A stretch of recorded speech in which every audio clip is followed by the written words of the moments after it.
Nuova allerta meteo emessa dalla Protezione Civile regionale in vigore dalle ore 22 di oggi fino a mezzogiorno di venerdì 20 febbraio su tutto il Friuli Venezia Giulia. Il fronte in arrivo, secondo le previsioni, porterà neve anche nei fondovalle fino a 400 metri, con il rischio marcato di grado 3 su tutto l'arco alpino e 4 oltre 1400 metri di valanghe slavine provocate dalla neve fresca.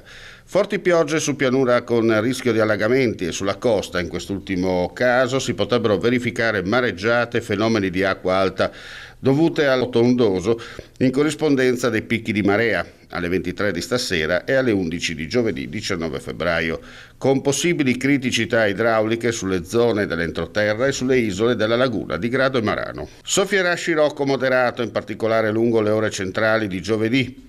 Sarà sostenuto su bassa e media pianura, in quota vento sostenuto sulle Alpi Giulie. La sala operativa della Protezione Civile regionale di Palmanova sta monitorando ed elaborando il movimento del maltempo, già in sinergia con le varie squadre comunali e con i comandi e distaccamenti dei Vigili del Fuoco in caso di emergenza.